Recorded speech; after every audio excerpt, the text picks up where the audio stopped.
I have an older brother and a younger sister.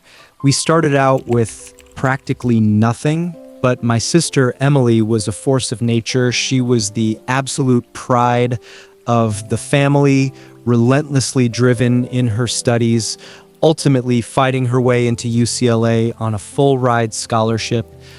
Today, she is a high-level executive living a beautiful, respectable life, easily the most successful of us three siblings and our parents' greatest triumph. As for my brother and me, we spent those early years violently thrashing around in the mud at the bottom of the socioeconomic ladder. The turning point arrived in my early 20s. My father was a man of inhuman endurance, dedicating his life to the brutal labor of construction sites. He started at the absolute bottom as a grunt, but he was sharp and willing to bleed for $1. Slowly, he clawed his way up, assembled his own crew, and became a general contractor. As the California real estate market exploded, his income skyrocketed. Our family's financial reality experienced a seismic, unimaginable shift. Flush with cash, my father purchased a beautiful, sprawling home in Arcadia, complete with a massive backyard and a swimming pool. He stockpiled hundreds of thousands of dollars in the bank, a heavy war chest even by today's standards. I coasted through life in an aimless haze until I turned 23. I was working at a factory when I met Sarah at a friend's backyard barbecue. She had long, cascading blonde hair, and when she smiled, it was as if her eyes held the stars. We fell in love with a terrifying speed and decided to get married after just a little over a year together. By that time, thanks to my father's relentless grind, our family was swimming in comfort. He was unbelievably generous, covering the vast majority of the wedding expenses and even dropping the down payment for our first house. My marriage began on absolute easy mode. There was no crushing mortgage to suffocate us, no bitter arguments over grocery bills. Sarah was not only breathtakingly beautiful, but she possessed a gentle, profoundly kind soul. I genuinely believed I was the luckiest man on the face of the earth. Marriage seemed to inject pure luck into my veins. Shortly after the wedding, I quit that dead-end factory gig and pivoted into sales. I landed a job with a major distributor representing Michelin and Goodyear tires. My days consisted of driving from one auto repair shop and dealership to the next, aggressively pushing our inventory. Sales is a game built halfway on luck and halfway on raw charisma, and I happened to be blessed with both. I was highly extroverted and naturally gifted at reading people, figuring out exactly what they wanted to hear. To butter up the owners, I routinely took them out to high-end steakhouses, bought rounds at premium bars, and treated them to rounds of golf. In no time, I had locked down a massive, rock-solid portfolio of recurring clients. My income went strictly vertical. Between my base salary and heavy commissions, I was consistently pulling in around $12,000 a month. At our age, hauling in that kind of cash made me feel absolutely untouchable. Holding that much liquid money caused my ego to swell to catastrophic proportions. Without a second thought, I marched into a dealership and bought a fully loaded Ford SUV straight cash. Every weekend, I would fire up that brand new machine and drive Sarah to South Coast Plaza for massive shopping sprees. Whatever designer bag she pointed at, I swiped my card without blinking an eye. Soon after, Sarah gave birth to a healthy, beautiful baby boy. Living in a spacious home, driving a premium car, waking up next to a gorgeous, devoted wife, and raising a perfect son, my life was the absolute textbook definition of the American dream. But human nature is a deeply flawed, self-destructive thing. When everything comes too easily, when life is completely devoid of friction and challenge, that dormant, restless rot inside your bones begins to act up. I was too young and I had too much idle cash. I began actively hunting for fresh, adrenaline-pumping thrills. At first, it was harmless, weekend surfing trips to the coast with friends or camping deep in the mountains. But eventually, my circle shifted. I started running with some of the old crew from the factory, mixed in with the so-called heavy hitters I had met through my sales routes. We made a habit of gathering in a buddy's basement every weekend to play cards. In the beginning, the felt was covered in cheap pizza and sweating bottles of Budweiser. We were just tossing around $20 bills, playing Texas Hold'em, strictly for the entertainment. But as the crowd grew more diverse and heavily bankrolled, the stakes mutated. Around that same time, outside of the poker games, everyone around me was feverishly obsessing over the stock market and trading options. Desperate to maintain the illusion that I was a sophisticated, high-level investor, and desperate to keep pace with their intoxicating, fast-money lifestyle, I threw myself headfirst into the financial markets. I held absolute dictatorial control over our household finances. Sarah trusted me completely and never once questioned the numbers in our bank accounts. That blind trust granted me a lethal degree of freedom. The year 2015 was the first major fracture in my timeline.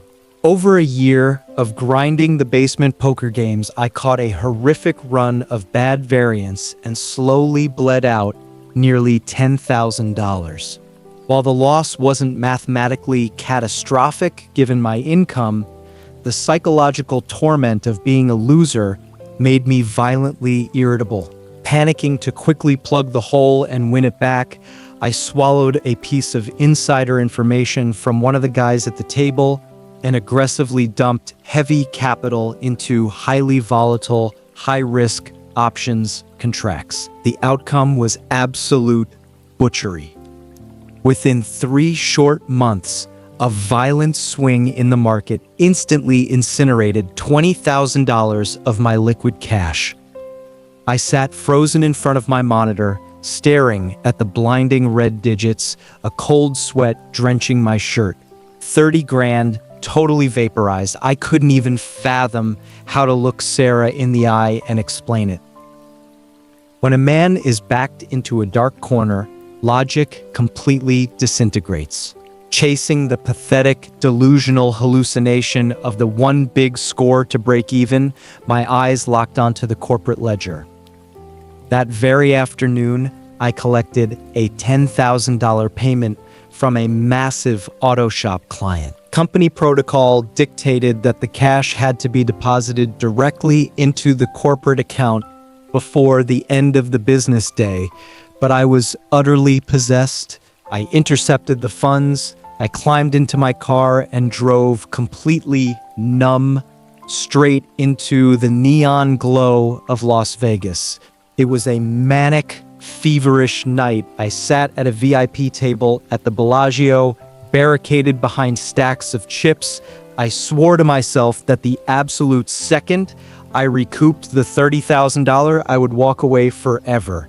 But I was warring against the house, a highly tuned, mathematically flawless probability machine. In exactly 4 hours, that $10,000 of embezzled corporate cash was scrubbed completely clean off the felt. I drove back to Los Angeles, operating like a reanimated corpse. The corporate accountants flagged the discrepancy almost immediately and began relentlessly blowing up my phone, demanding the funds. I was too paralyzed to answer, let alone show my face at the office. I hid in my house, faking an illness, drowning in a suffocating terror every waking second. But paper can never hold back a fire. 3 days later, the branch manager, flanked by corporate counsel, hammered on my front door. They stood in the center of my living room, right in front of a horrified Sarah, and delivered a cold, absolute ultimatum. Produce the money immediately, or they were calling the police to drag me out in handcuffs. Sarah's face drained of all color. She huddled on the sofa, clutching our son and trembling violently. The explosion was so massive, it eventually reached my father's ears. He drove his heavy pickup truck straight to my house, kicked the door open, and without uttering a single syllable, drove his fist into my jaw, sending me crashing to the floor. What followed was an absolute merciless beating. It was the most brutal physical punishment I had ever received from him. My mouth was pouring blood, and my ribs felt like they were splintering into pieces, but I didn't dare make a sound. When he finally stopped, he stood over me with bloodshot eyes. With a violently shaking hand, he wrote out a check for $10,000 and shoved it into my manager's chest. The debt was settled. I was saved from a prison cell, but my career was instantly terminated. My reputation in the industry was completely radioactive. I fully expected Sarah to pack her bags and take our son, but she didn't. That night, tears streaming down her face, she gently applied ice packs to my bruised and swollen face. She softly told me that no man is a saint, that young men make mistakes, and as long as I swore to live an honest life moving forward, the money was meaningless. We could always rebuild. In the aftermath of that catastrophe, no one truly held my feet to the fire for the money I had incinerated. The apocalyptic crater I had blown into my life was instantly paved over by my father's cash, and my battered ego was nursed back to health by my wife's boundless grace. Every single consequence of my actions, every ounce of the fallout, was silently absorbed by my family. I wept tears of deep regret at the time and swore blood oaths to reform, but in the dark, untouchable depths of my subconscious, my soul remained entirely unscarred. I had never actually tasted the metallic, suffocating despair of having absolutely zero options. It was exactly this toxic, artificial safety net, this quiet assurance that someone would always be there to bail me out, that laid the groundwork for my plunge into a much deeper, darker abyss. Disgraced by the scandal, I couldn't stomach the thought of showing my face in our old city. Under my father's direction, the three of us packed up and relocated to Irvine. I swallowed my pride and took a grueling warehouse management job at a hardware and building materials company owned by one of his friends, while Sarah found a modest clerical position nearby. We had violently plummeted from the penthouse straight into the dirt. The lavish, ego-stroking dinners were gone. The arrogant, untouchable spending power was a ghost of the past. I kept my head down, dragging pallets and running inventory counts like a ghost. I grinded out that quiet, invisible existence straight through to 2018. Through years of brutal frugality, Sarah and I miraculously managed to stockpile $20,000 in raw cash again, and our 401k accounts began to slowly resurrect themselves. My only vice was drinking cheap beer in a garage on the weekends with a few warehouse buddies, playing low-stakes cards for a couple of bucks a hand. I genuinely believed I had turned the page. I thought I had successfully resurrected the good husband and the good father, but the world had mutated. The explosion of smartphones had lowered the barrier of entry to the casino floor to an unprecedented, terrifying degree.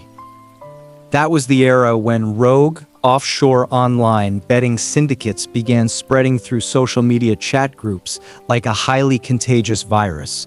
One day, while scrolling through a local used car WhatsApp group, I caught a link. The caption read, "Live dealers, register now for $88 in free play. Withdraw your profits instantly." Any other day, I would have scrolled right past it. But that afternoon, my spine was radiating pure agony from hauling heavy freight in the warehouse all day.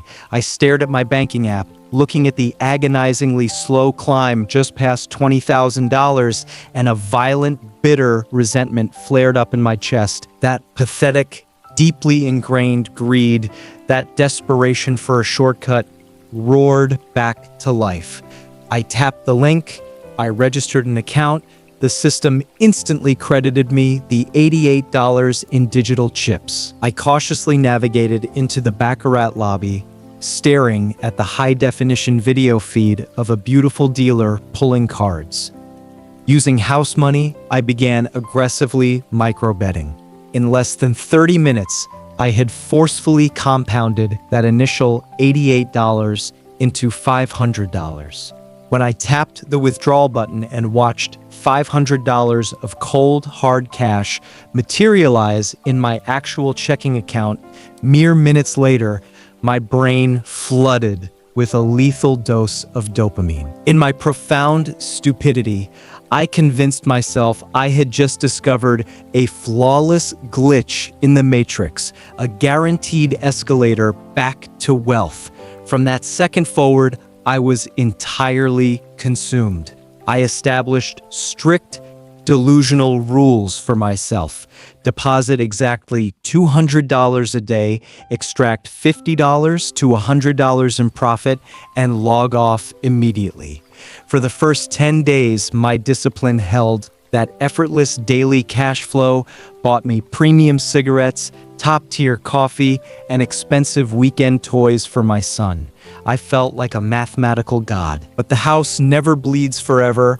On day 11, my luck violently snapped. The daily $200 deposit evaporated instantly.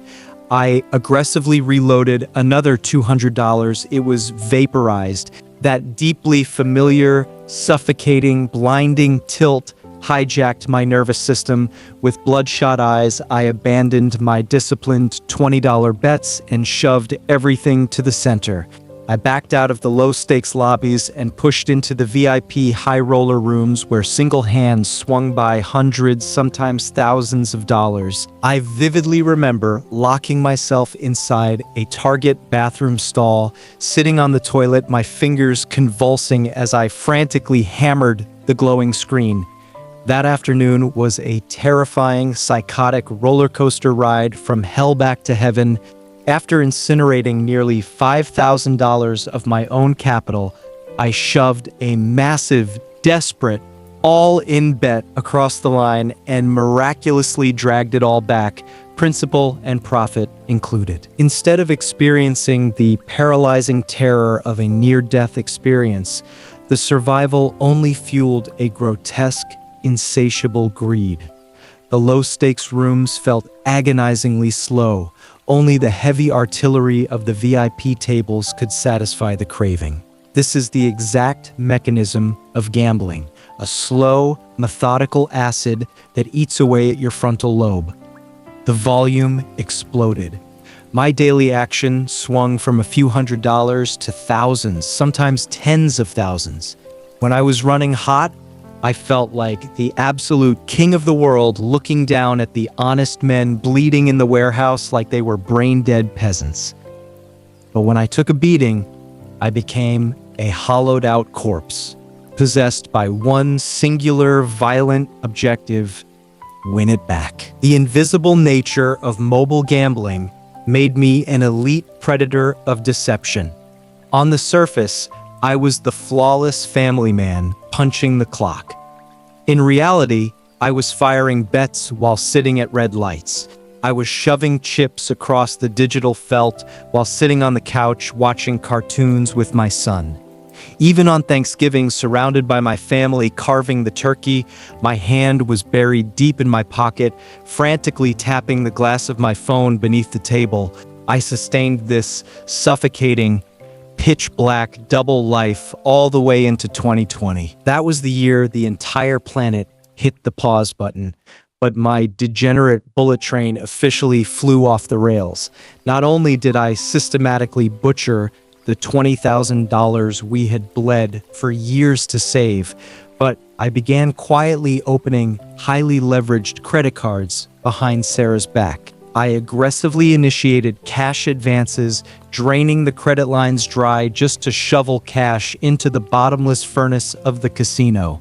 When the plastic was entirely maxed out, I descended into the underworld of predatory, high-interest payday loans.